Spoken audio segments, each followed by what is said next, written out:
Om Ajnana Timirandhasya Jnananjana Shalakaya Chakshur Nilitam Yena Tasmai Shri Gurave Namaha. Bhagavad-gita as it is, translation and commentary by His Divine Grace, A.C. Bhaktivedanta Swami Prabhupada, Chapter 13, Text 22.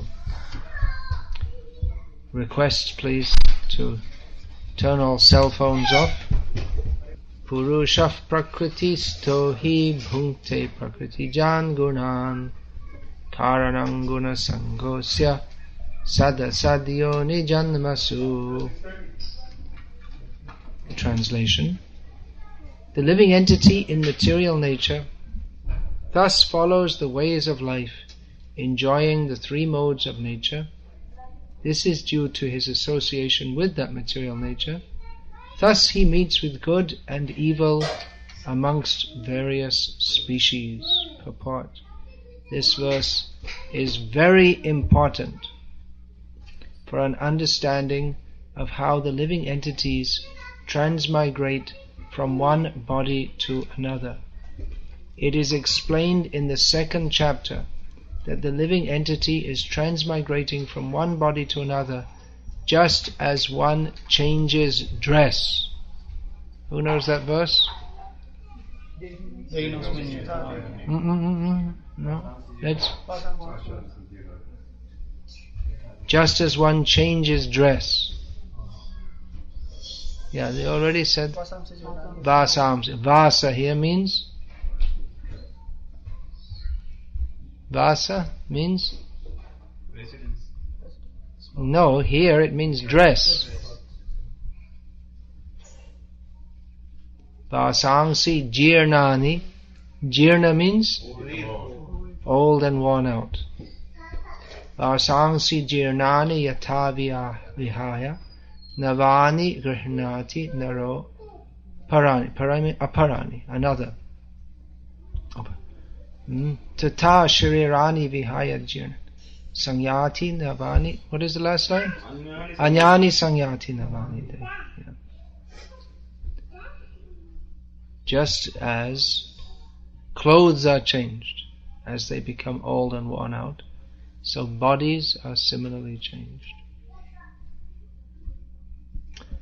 This change of dress is due to his attachment to material existence. As long as he is captivated by this false manifestation, he has to continue transmigrating from one body to another. Due to his desire to lord it over material nature, he is put into such undesirable circumstances. Under the influence of material desire, the entity is born sometimes as a demigod, sometimes as a man, sometimes as a beast, as a bird, as a worm, as an aquatic, as a saintly man, as a bug. This is going on. And in all cases, the living entity thinks himself to be the master of his circumstances, yet he is under the influence of material nature. How he is put into such different bodies is explained here. It is due to association with the different modes of nature. One has to rise, therefore, above the three material modes and become situated in the transcendental position that is called Krishna consciousness. Unless one is situated in Krishna consciousness, his material consciousness will oblige him to transfer from one body to another because he has material desires since time immemorial. But he has to change that conception. That change can be effected only by hearing from authoritative sources. The best example is here. Arjuna is hearing the science of God from Krishna. The living entity, if he submits to this hearing process, will lose his long-cherished desire to dominate material nature, and gradually and proportionately, as he reduces his long desire to dominate, he comes to enjoy spiritual happiness. In a Vedic mantra, it is said that as he becomes learned in association with the Supreme Personality of Godhead, he proportionately relishes his eternal blissful life.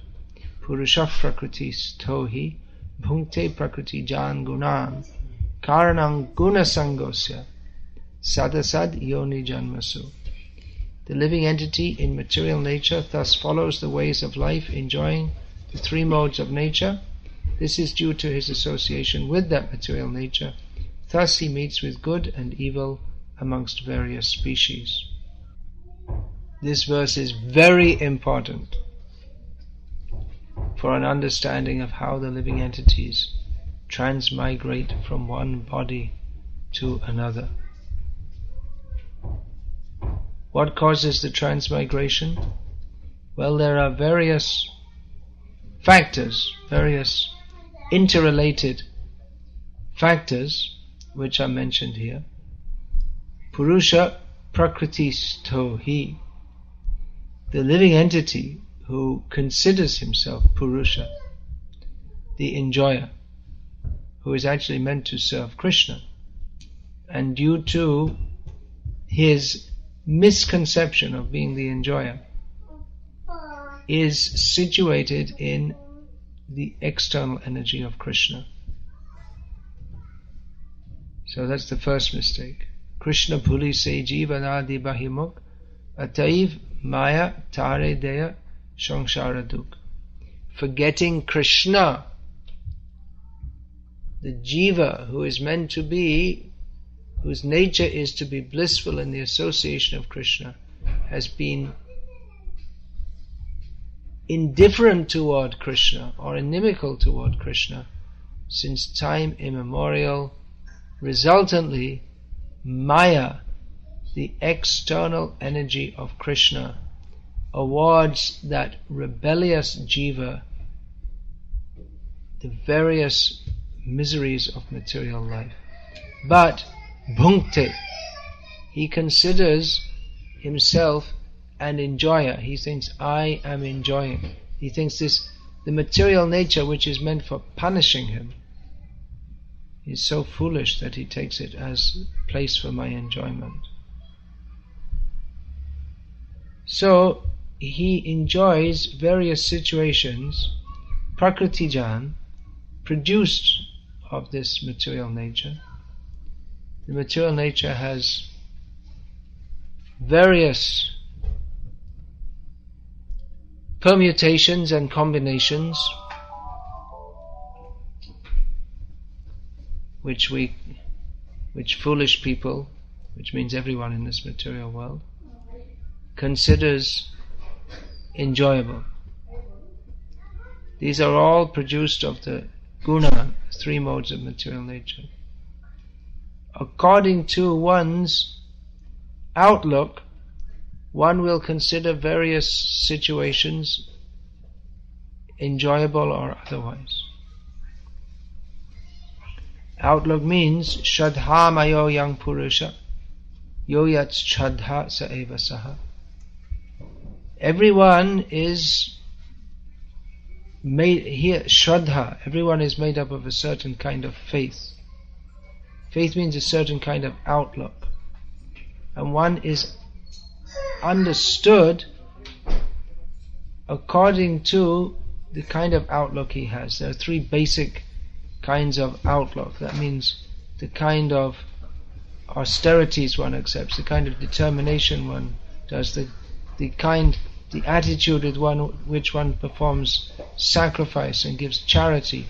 These are classified differently according to the person who is predominantly in Sattvagun, the mode of goodness, in Rajagun, the mode of passion, and Tamagun, the mode of darkness or ignorance.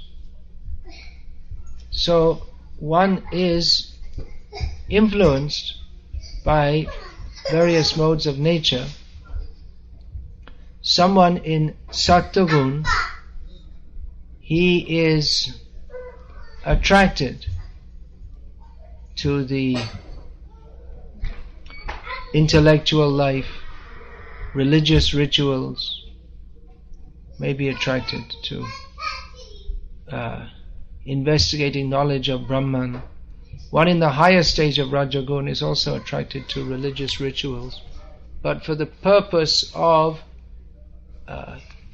attaining a higher birth in the next life, for the sake of material enjoyment. In Rajagun, one is very much interested in material enjoyment. And in Tamagun, one doesn't really have much interest in anything, or takes interest in ghastly things. Take pleasure in torturing others. So, Karanam Guna Sangosa. This various situations that we achieve in the modes of nature is due to association with the various modes of nature, according to which we get different kinds of bodies. At least previously in India, the Brahmin class, they considered themselves superior to others because they presumed that to be born in that situation they must have acted more piously than others in previous lives.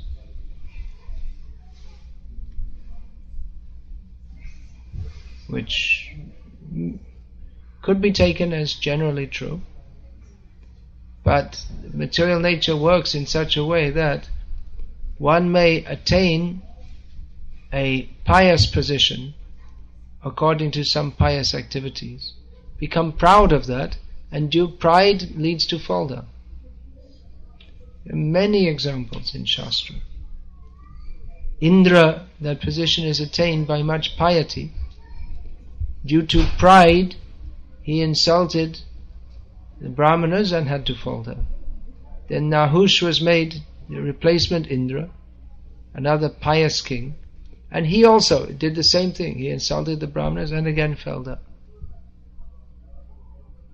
So this is the way the entanglement in this material world takes place.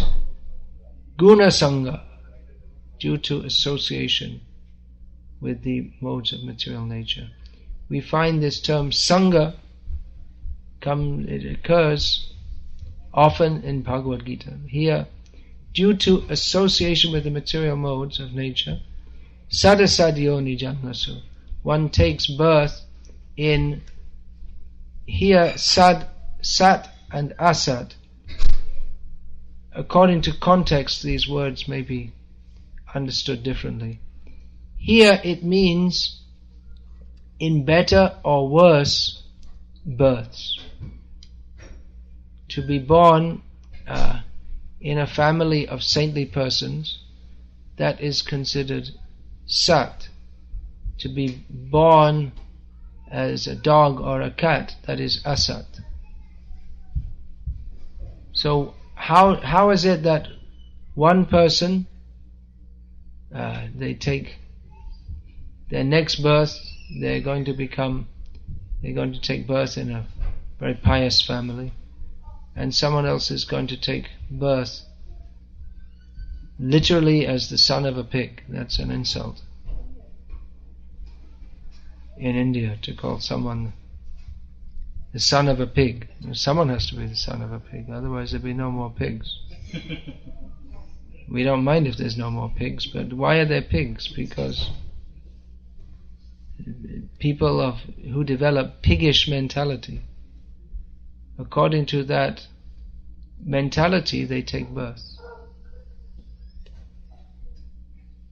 So Sadasad Yoni Janmasu, Sangha, due to association with the modes of nature. Sangha, this word, the influence of Sangha.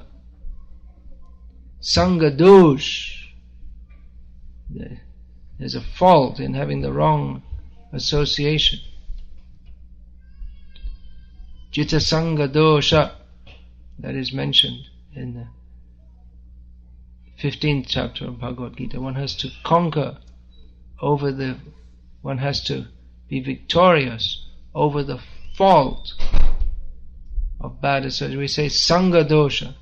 Someone may fall from a pious position due to influence of Sangha, Sanga dosh.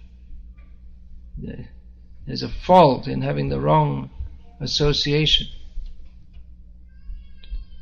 Jita sanga dosha, that is mentioned in the 15th chapter of Bhagavad-gita. One has to conquer one has to be victorious over the fault of bad association. We say sanga dosha. Someone may fall from a pious position due to bad association. There are many examples. Ajamil, even unwillingly, he didn't plan to do so, but he saw an impious man, an impious woman engaged in lusty activities, so that seeing that sparked a deep-seated sinful desire in his heart which he wasn't even aware was there, which he couldn't have imagined. Prior to this incident, if anyone, or prior to Ajamil's fall down, if anyone had said to Ajamil's relatives or friends or anyone who knew him, or to Ajamil himself, that soon he would be a sinful cheater and thief and sinful in all respects, no one could have imagined it. But it happened due to sanga dosh. That means he saw something bad and he didn't put it out of his mind. He kept it in his mind. In this way he associated with the lower modes of nature, of the sinful activities. He remained in the association of that sinful way of thinking which infected his consciousness so badly. There's a story is told of two monks, two sadhus, who they came to a river which was quite deep with a strong current, but nevertheless fordable. I don't think any of you know what fordable means. Ford, you've all heard the word Ford. Ford Car Company. Gerald Ford was expert. But Ford literally means a river, a place in a river that can be and regularly is crossed by walking through it. And to ford a river means to cross it by walking through it. You don't hear the word very often now because mostly rivers all have bridges. So they came to a river which the monks, they could walk through it. But there was a woman there who she didn't want to risk it. So she asked, "Could you help me over?" Then one monk put her on his shoulder and crossed the river and put her down, and they walked on. After some time the other monk said to him, "You took a lady on your shoulder."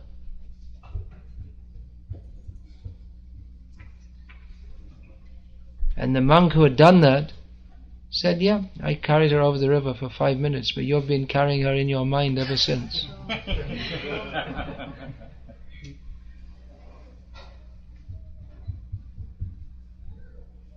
Sanga dosha.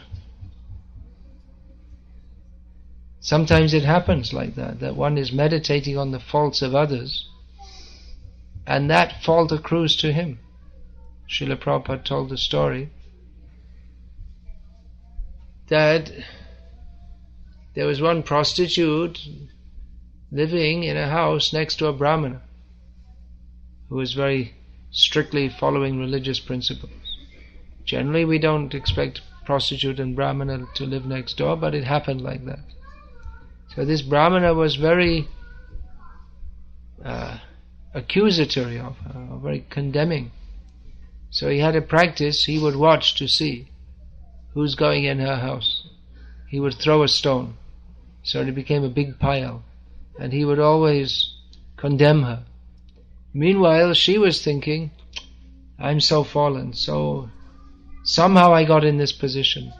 I don't know how it happened, but I'm stuck here, and I wish I could be pious like that Brahmin.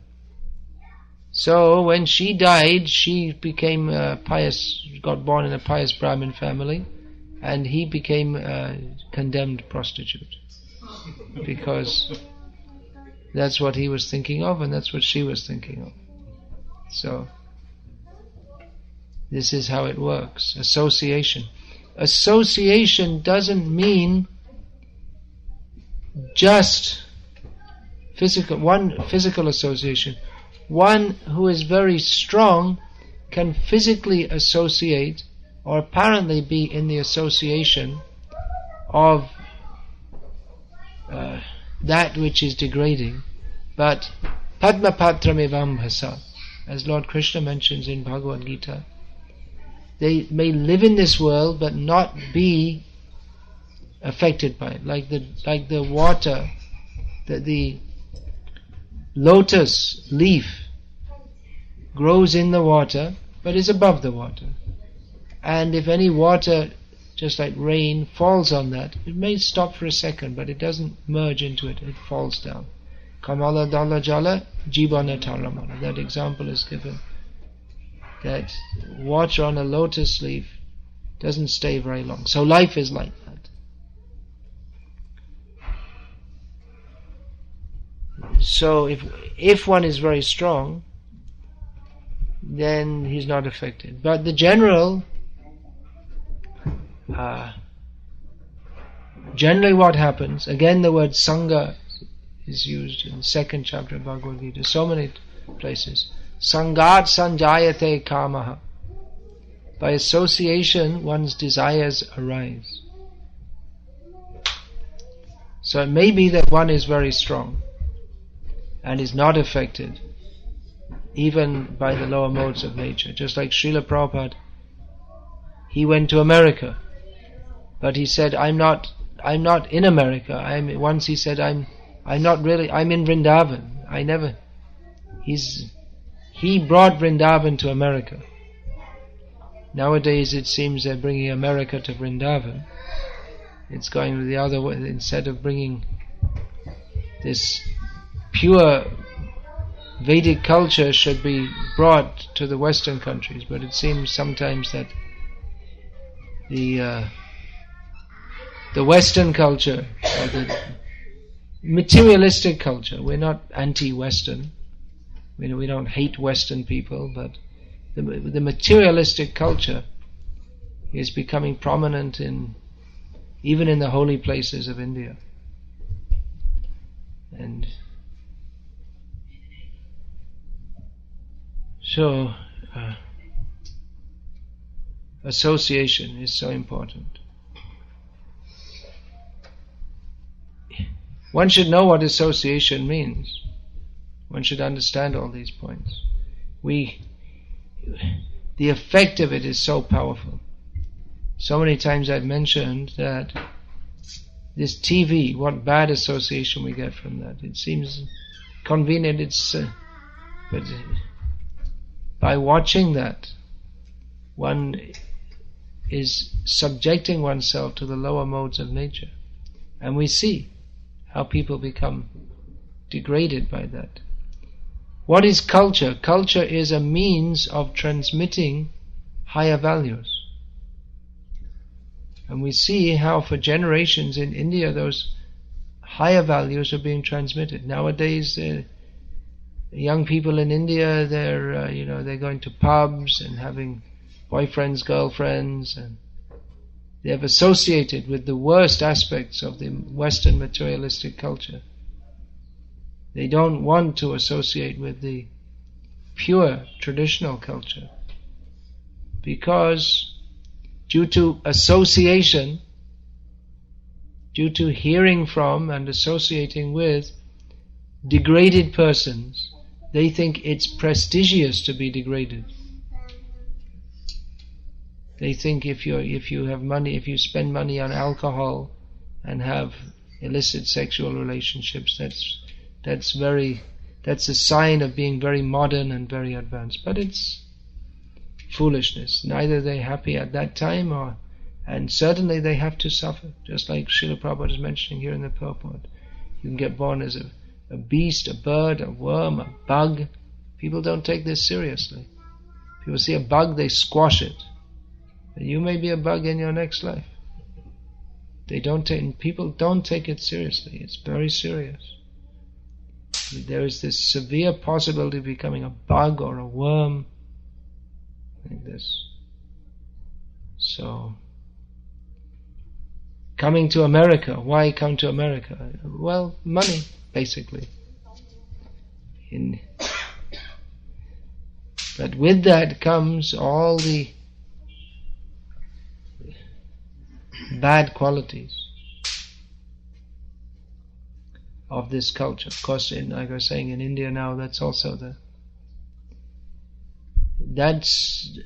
at the present time, these worst qualities are with those who have more money, because people don't know how to use money, and they use that for degradation. Otherwise, previously, artha, money, that was used for dharma. Dharma, artha, kama, moksha. Kama is there in a restricted manner, in a cultured manner, in a dharmic manner. All this was together. Artha is to be spent for dharma. Now it is spent for simply for kama in the worst sense, the lowest lusty, degraded activities. And as a result, they have the human birth, but due to misusing that, they have to become a bug, a worm, a dog, a pig. They have to suffer in the lower modes of nature. So this point should be understood, that what we associate with, according to that association, karanam guna sangosya sadasadyoni janmasu, we create our present and our future by satsanga. We create a sat situation, a favorable situation. By asat sanga, we create an unfavorable situation. Therefore, asat sanga tyag e vaishnavacha. The first symptom of intelligence is to give up bad association. One should know what is good association and what is bad association, and take good association. That is beneficial for us. Sripad Ramanujacharya, he recommended that if you can't do anything else, if you are just so useless that you just can't do anything, you're fallen, you have no taste for spiritual activity, just go and sit with sadhus. Don't say anything, don't do anything, just go and sit among them. You'll be benefited. Don't disturb them, just go and sit. You'll be benefited just by being with them. But we should associate with devotees. Tyaja durjana sangsargam bhaja sadhu samagamam. Give up bad association and worship the association of devotees. Take association of devotees. But that sangha, taking sat sangha, we can really take satsanga, we can actually take satsanga if we do so with the proper motive. Many people, they come to sadhus, but they don't really get benefit because they come with the wrong outlook.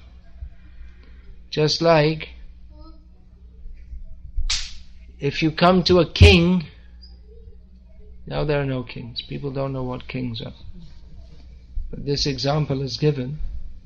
If you come to a king and if you associate with him properly, then you can expect a good result. The people come and praise him and he gives, all right, very good, and then you take some reward. Or they have some dispute and the king gives fair judgment. Or someone's being mistreated by others, the king, he arranges something. Not like nowadays you go to court, it drags on 10 years, 20 years, your whole life goes and all your earnings go in some court case. Immediately the king will give judgment. But the bug is also associating with the king. The bug is very close association, but is simply sucking the blood. Cannot take any benefit. So one may associate with sadhus, but if in a duplicitous way, if they come because they like to be photographed with the sadhu and then show, you see, I'm a big man, I was next to the big Maharaj, he knows me very well. People do that. You'll see so many people with photos of themselves with, you'll go in people's houses, there'll be a photo with Indira Gandhi or Rajiv Gandhi. Means somehow or other at some function they got to stand next to Rajiv Gandhi for 1 second and got photographed, and then its big picture is in their house. You see, I also knew Rajiv Gandhi. He's been photographed with thousands of people, never heard their name, doesn't give a damn who they are, and anyway he's gone. But yes, I also knew Rajiv Gandhi. So people like to show themselves as a Sanghi. I am an associate of such a big person, just to increase their own prestige. But one should know how to associate with sadhus to get actual benefit. That is by 3 methods: pranipat, pariprashna, and seva. By submission, symbolized by bowing down. But that bowing down, that should also not just be a show. One should not simply be a dandavat bhakta. That is, bhakti begins and ends with dandavat. Dandavat means you bow down, then you get up and says, what service? No, that's it. I did my dandavat, that's my duty, finished. Now you go to hell. Bow down, that is showing submission. Then, relevant queries.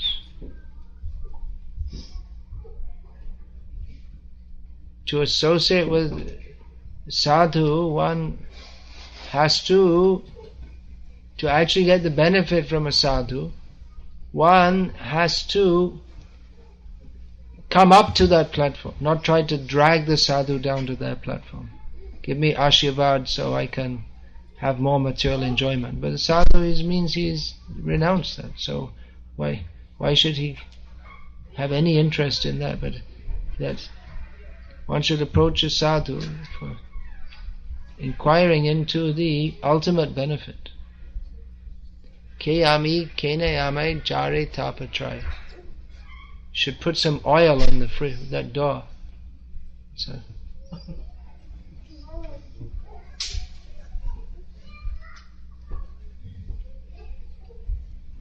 So what Sanatana Goswami, Srila Prabhupada quoted so many times.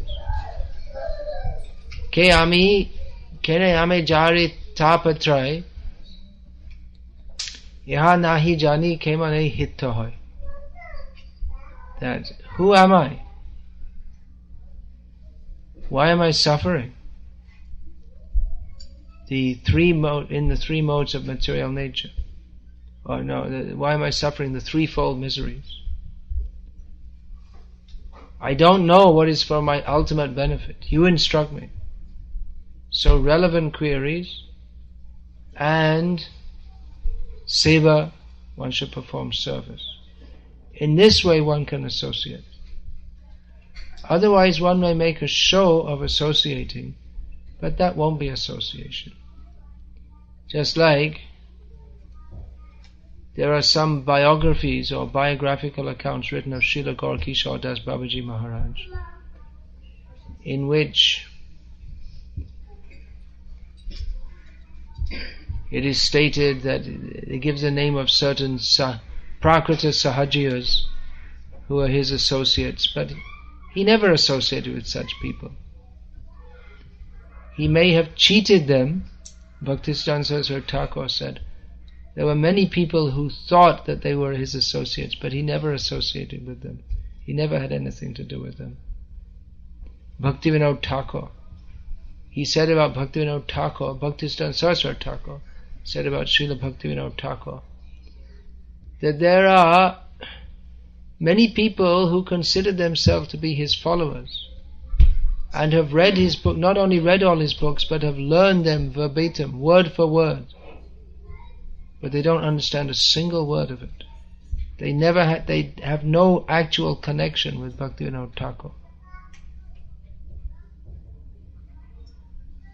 Because they never entered into the spirit that he had. They considered themselves as members of a religious sect called Vaishnavas, and Bhaktivinoda Thakur as a leader of that religious sect.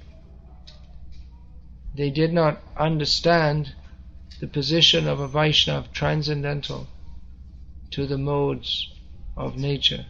That a Vaishnava is not a worldly designation, but a Vaishnava, and especially Bhaktivinoda Thakur, his Vaishnavata, or his status of being a Vaishnava, was on the superlative level, as he himself communicated for those who have the adhika or the eligibility to understand. He repeatedly identified himself as Radhika Madhava Charana Dasi, Amita Shananda Kunjadabashi, Radhika Madhava Charana Dasi. From external vision he appeared to be a retired babu, a retired gentleman who had retired to the country and was living next to the Jalangi river. But he saw Jalangi as Saraswati. This is Saraswati river. He didn't see I'm living in a country residence. But his Swananda Shukada Kunja is a replica of the Kunja of Vrindavan, the Kunja, the grove of Vrindavan, in which he is a maidservant at the lotus feet of Radha Madhav. So, who can associate with Bhaktivinoda Thakur is one who has transcended association with the modes of material nature. As long as we are attracted to enjoy the modes of material nature, then we cannot serve Krishna properly. The influence of these modes of material nature is extremely powerful. All the time we are subjected to the influence of this material nature.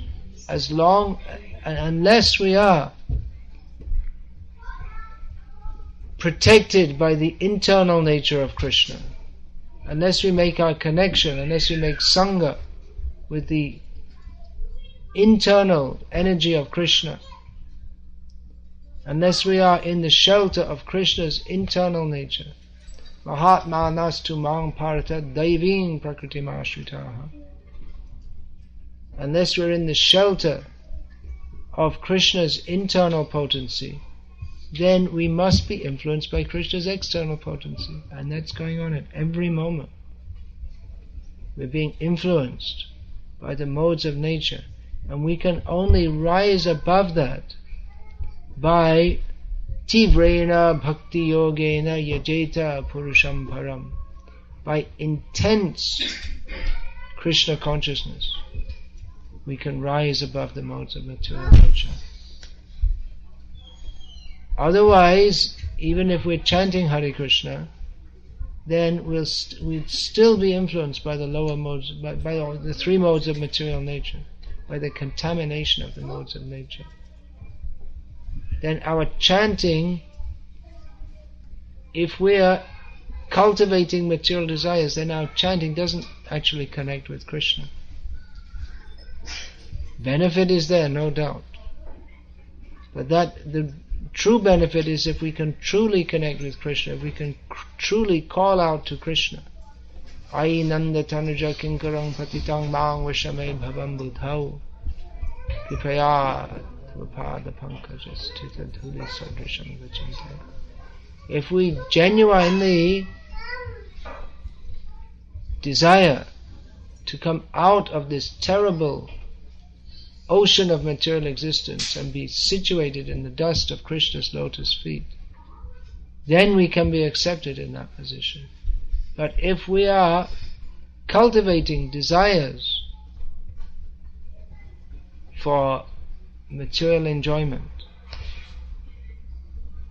then our chanting cannot be pure. We are at every moment bombarded by the propaganda of this material world, by the modes of nature of this material world, the effect of the modes of nature. Propaganda, just like you're driving in your car, and we'll see hamburger, buy this beer, and so many advertisements are there. Now we may think, well, I'm not affected, I don't like beer, but some of the effect is there. And even just like we may drive in some residential area like this, there's no overt advertisement, but the effect of the modes of nature is there. We think it's normal, it's nice to have a nice house in a good neighborhood, and it's a nice sunny day, and in this way we identify with this material world.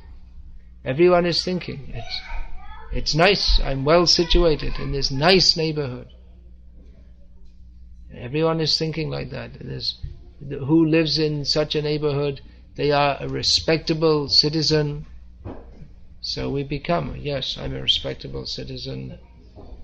We identify our position within the material modes of nature. And we think, yeah, I have a good position in this material world. Anyone who thinks I have a good position in this material world is in a very bad position, because due to that misunderstanding, that association with the modes of nature, we have to take birth again. To consider any situation within this material world, even that of Brahma or Indra, to be desirable, is the cause of our repeated birth in this material world.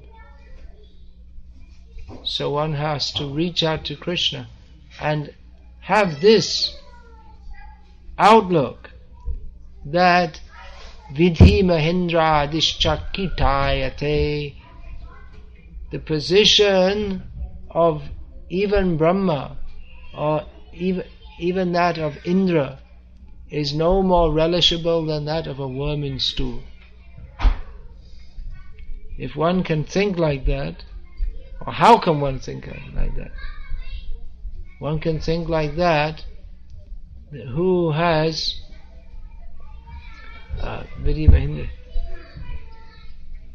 Yad karanya kataksha vaibhavatam tam gaurameva stumaha. One who is favored with a little glance of the mercy of Chaitanya Mahaprabhu. They can understand that attainment of Krishna consciousness is the only desirable goal, and the position, we may think, I have a very good position in this company, but for one who has actually got the mercy of Chaitanya Mahaprabhu, what to speak of a so-called good position in a company? Even the position of Brahma and Indra is considered insignificant and undesirable. It is desirable to be engaged in the service of Krishna and the Vaishnavas without personal motive. That is desirable. That is a good position to be in. Any other position, if one identifies oneself in any other way but as the servant of Krishna and the Vaishnavas, then he's caught in the modes of material nature. This should be considered. Then what to do? Mang chayo vyabhicharena bhakti yogena sevate sagunan samatityayitan brahmabhuyaya kampute. By avyabhicharani bhakti, by undivided devotional service to Krishna,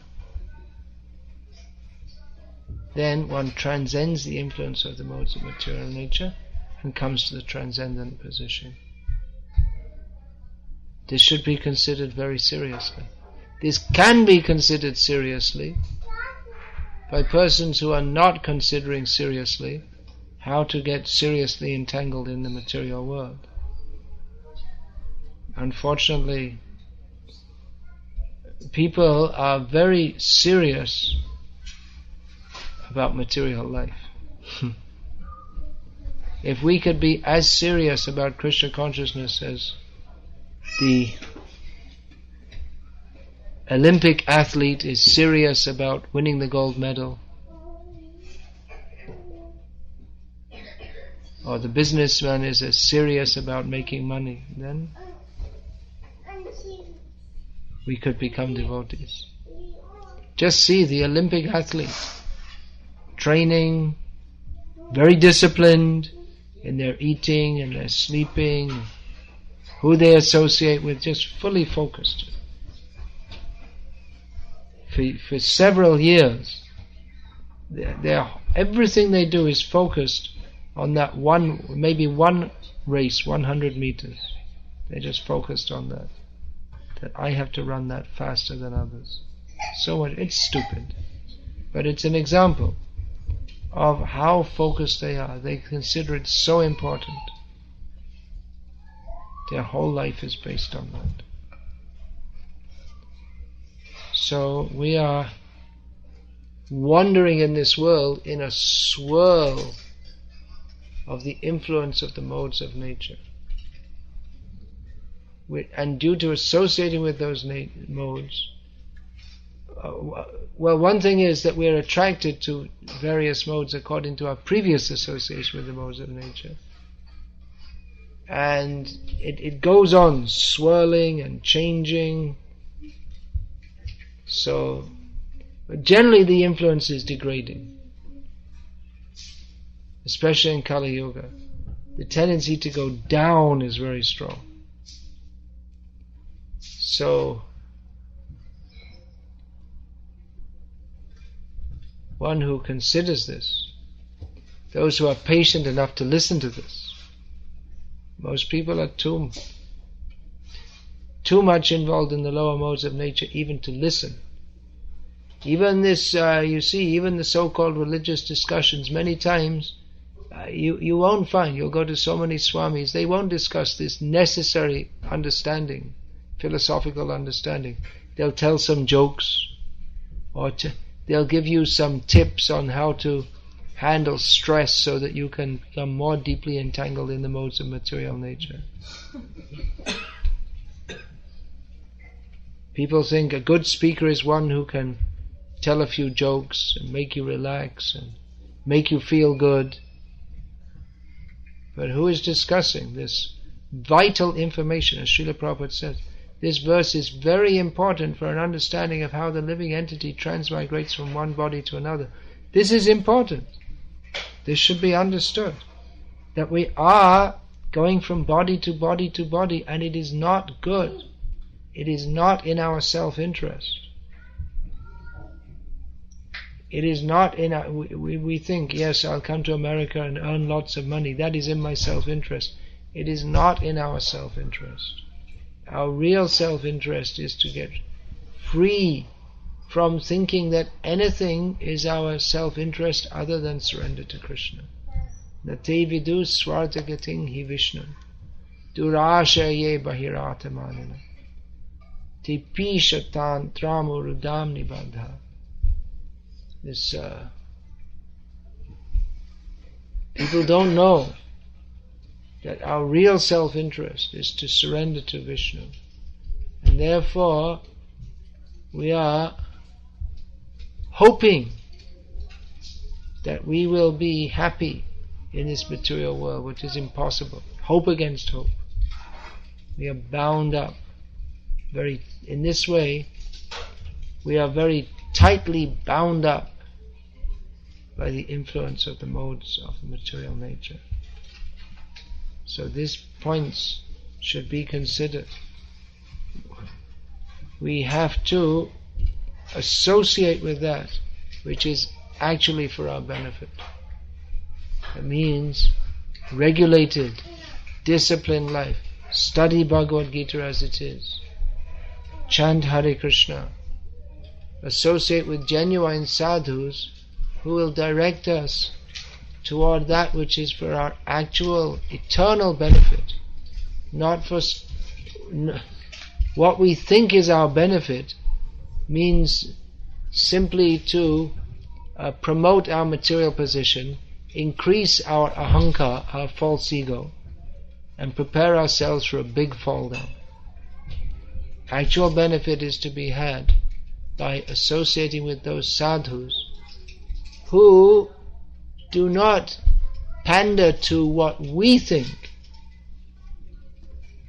but who tell us what is actually the truth, clearly, for our own benefit.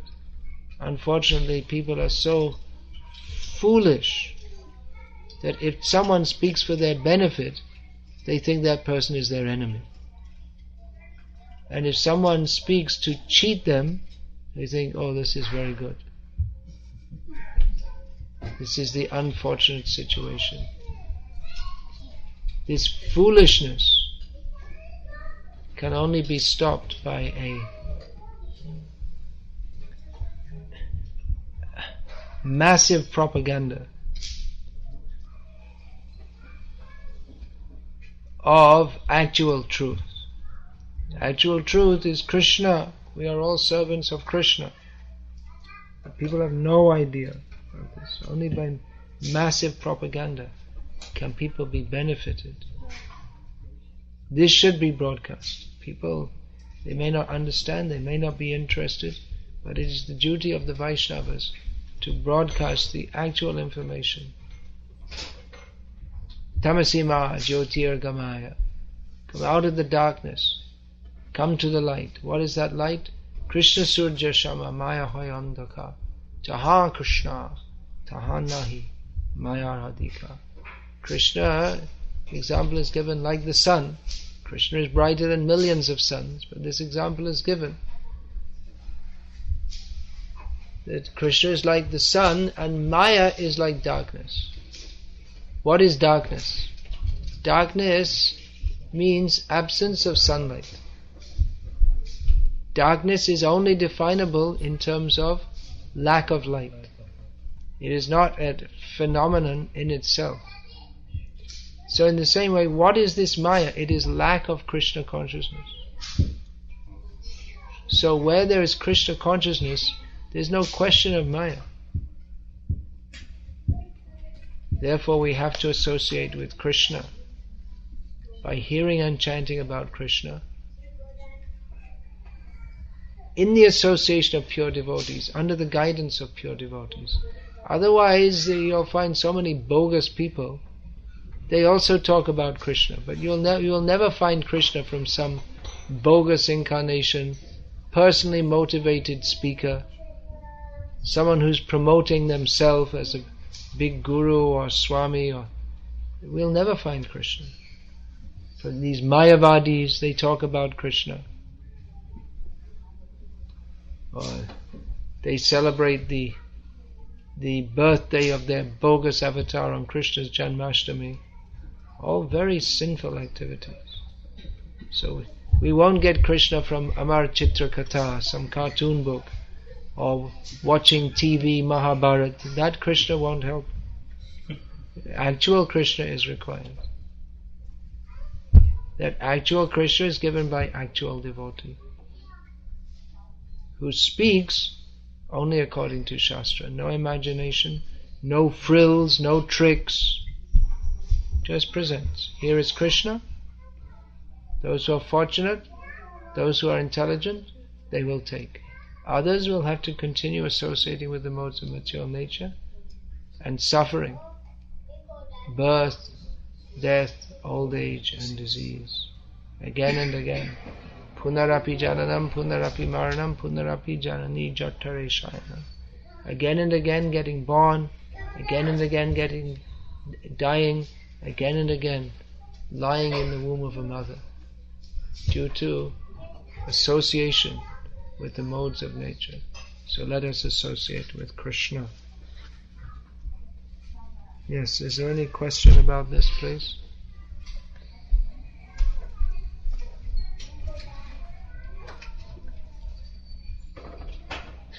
Want to ask a question?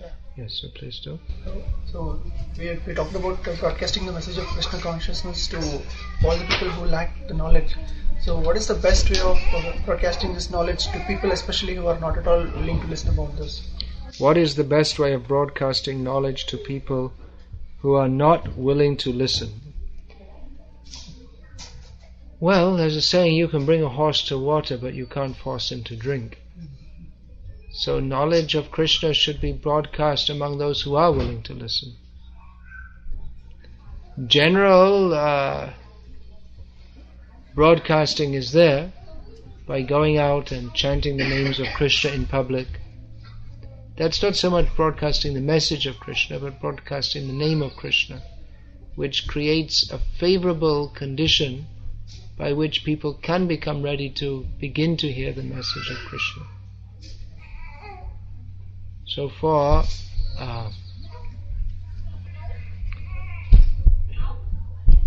transmitting the message of Krishna to people who are totally unaware of this message, there are various methods. Srila Prabhupada especially stressed the distribution of his books. There are various methods, but giving this book distribution, that is, Srila Prabhupada stressed this as important. Other methods are there also. They hold public festivals,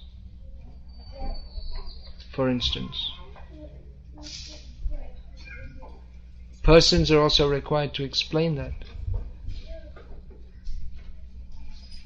to give lectures, and preaching means too, there has to be some communication. So not everyone is ready to hear the message of Krishna. So there has to be some level at which we can communicate with them. At the same time, if we go down to their level, then we're not communicating, then they're communicating to us.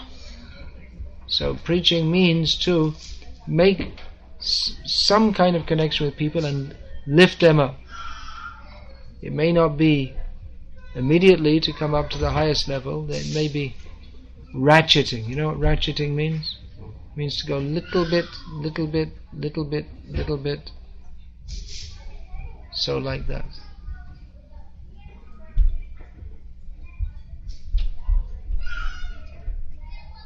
Hold some festival. People come. They're attracted. They say, oh, it's nice, happy, singing, music, nice food. So they're attracted on some level. It appeals to their senses because people are on the sensual level. Indriyani parani ahur indriyebhyah parang manaha manasastu parabudhe yobudhe paratastu saha. There's the sensual level, the mental level, the intellectual level, and the spiritual level. So Krishna consciousness is on the spiritual level, but people are on the sensual level. Of course, Krishna consciousness is also concerned with the senses. So Krishna consciousness can be presented in a sensually pleasing manner,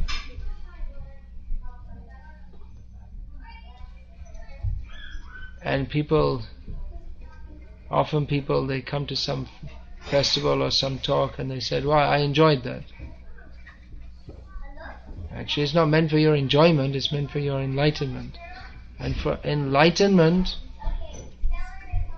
from enlightenment, actual enjoyment will come. The enjoyment of serving Krishna.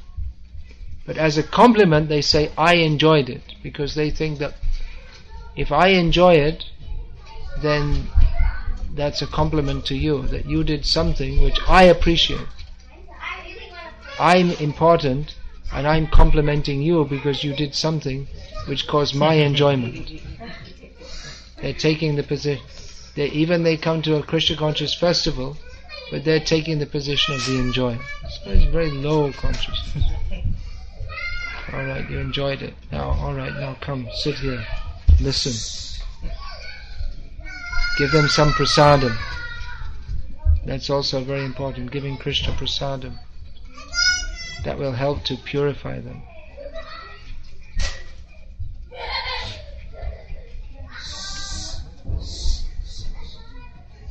Yeah, anything else?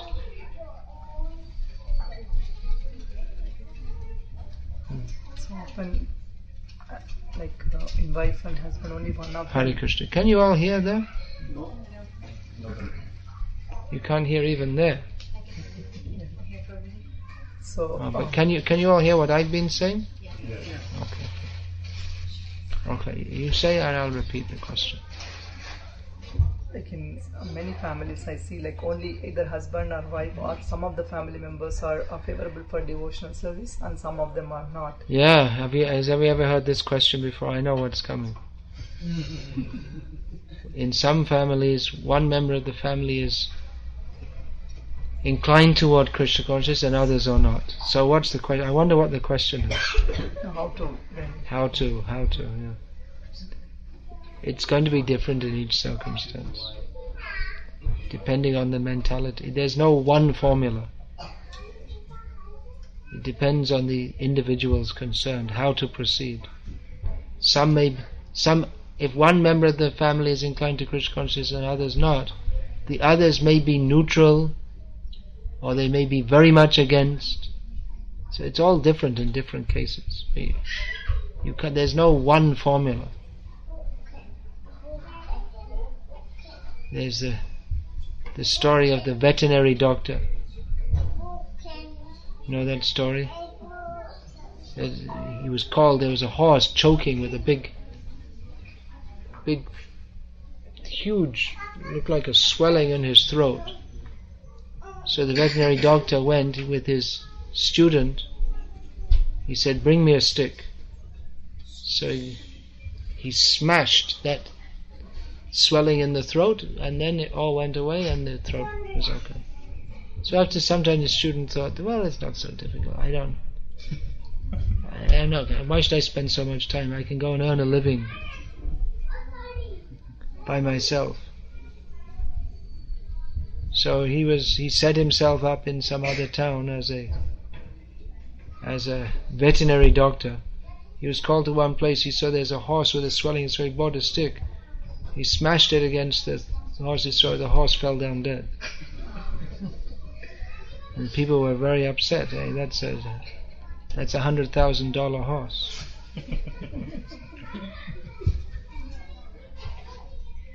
So he said, well, I saw my guru do that, and then he consulted his guru when there was a case against him.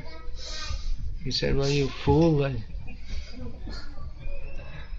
you see that horse that had swallowed a melon, so I just broke the melon, and then he swallowed it, and it was okay, it was stuck in his throat. But this other case, he must have had some swollen glands. And to you it looked the same, because you're a fool, you're not trained properly. So you killed him. All right, but I'm not responsible. It's your responsibility. You didn't learn properly. So it's just that you say, what do you do? But it's going to be different in each case. If I say, well, you should tell them to leave their family, or you should tell them just to tolerate, it may be different in different cases. There's no one formula. You don't know that yourself from your experience? To some extent. Alright, now you can consider it more. Family members, they may be inimical or they may be doubtful. They're different. They may have different attitudes. And they may come from different kind of backgrounds also. So for instance, if a young man wants to take up Krishna consciousness, his parents come from a pious Indian background, then you could send people of the same age or older than his parents who are devotees to speak to his parents who come from a similar background. There's a suggestion in that case. But again, you have to see the individual's